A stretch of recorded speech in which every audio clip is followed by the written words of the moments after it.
ñëw naa fi di leen expliquer problème mu borom bulet bi ak médecin bi ngeen may ñàkkal fayda ñii naan ngay wax ci bulet bi comme kii wax ci diine ñii di ma ñàkkal fayda ñii di ma reetaan ñi naan ma bu fekkente ne nit daa jël bulet ak i noppam def ko ci kanamam kon yow la parce que yow yaa ko niroog bulet te am ngi nopp ma ne garaawul parce que yàgg na ci Sénégal ngay xeexal nit muy retourné di la xeex ma taal sama WhatsApp nit wax ma la même chose ci laa fay sama connexion dugg sama bureau may liggéey tons di ma woo lu mat 5 appels absents mu woowaat ma ci laa obligé jël ko ne ko tons maa ngi lay dégg mu ne ma problème bu bulet bi ma ne ko bulet bi dama ne woon duma ci wax mu ne ma ndax gars yi ni leen di bàyyi ma ne ko bàyyi leen nii parce que xeex bi médecin bi mu ngi ci te tey rek programme nañ gis le ministre mu ne ma bulet bi bu ñu ko bàyyi nii ma ne ko tons dama nekk ci liggéey dinaa la rappeler laa coupé sama téléphone envoyé ko message na ko woo ma vers 12h30 ma continué sama liggéey vers 12:05 tons woowaat ma ne ma kaaw bulet bi dafa gën a critique parce que léegi yematul ci nit ñi di jënd bulet mais nit ñi ñu ngi toog di bulete seen bopp. koo gis ma ngay alaw.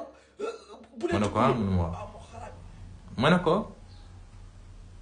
tons bu fekkee li nga wax noonu la demee la situation devait plus critique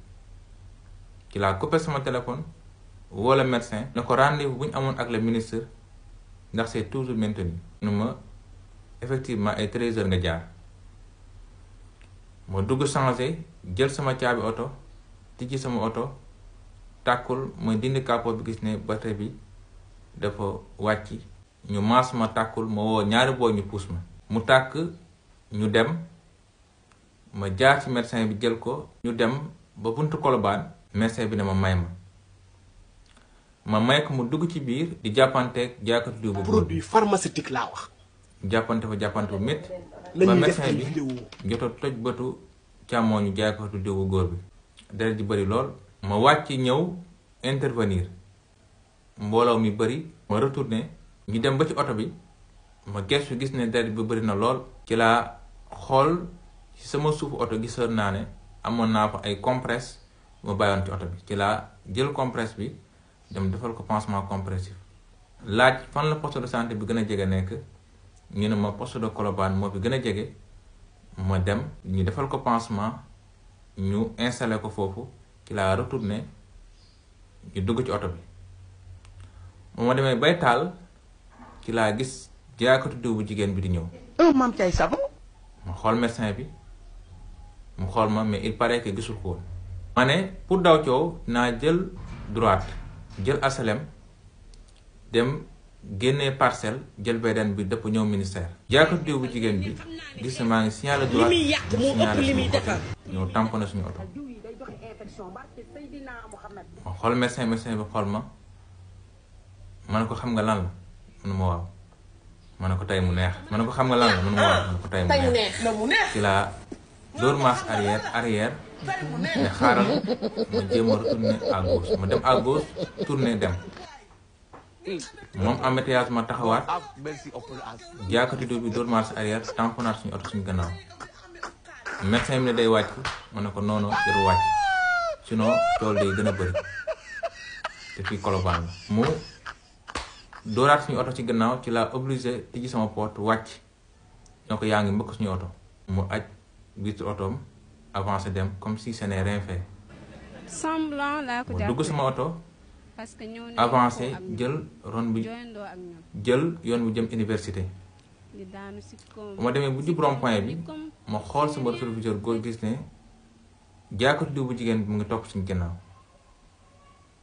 mais njort daf ñu topp wala toppuñu. ci laa jël rond-point bi def simulation xool ba xam daf ñu topp ma def simulation gis ne jaaykatu diw bu jigéen bi su ma tourné day tourné ma ne effectivement comme daf ñu topp. ma avancé jël avenue Cheikh Anta Diop jëm ministère ma demee ba jub hôpital Fann ma ne naa wàcc ñu jaar xool malade bu amoon problème bunt bi. dugg biir hôpital jàkkatu bi wàcc taxaw di ñu xaar buntu hôpital ñu dugg effectivement ñu daje ak professeur Seydi ma dee professeur ma ne ko may respect professeur dañu ñëwoon pour xool malade bu amoon problème mu bulet bi. mu ne ma effectivement patiente bi bulet bi mujj na génn ci jàmm récupéré nañ ko réanimation mais ce qui est un peu inquiétant mooy am na ay séquelles ma ne ko ah d'accord. li ma xamal ne malade patiente boobu sonn nañ ci lool balaa ñu ko récupéré. ma ne ko médecin bi nañu retourner parce que 13h léegi mu jot mu ne ma nañ jaar beneen porte bi génne ci ministère. na ko non non suñu oto mu ngi ci bunt bi. okk ma ne ma dam bi nekk ci porte bi jàkkatu bu jigéen ma ne ko jàkkatu bu jigéen bi amoo moom problème nañuy dem. Seydina Muhammad. ma avancé wax lu tàng jéggi tali bi dugg sama oto moom ba muy génn jàkkatu bi tamponné ko coincé ko. ñu xaw faa am benn coow ci la visite ba àtte ci noonu nit woo ma ministère ne ma jàkkatu buleet yi ak jàkkatu yi am nañ rendez-vous ak le ministre. te su ngeen amul chance dañ leen jiitu ci ministre bi te ministre bi il paraît que ñoom la njëkk programme pour jël leen. ma ne ko mënuma wax ma ne ko mënuma wax. nañu jëflante ak moom. ndax su boobaa te bu boobaa. su boobaa moom bu boobaa. ah tey mu neex.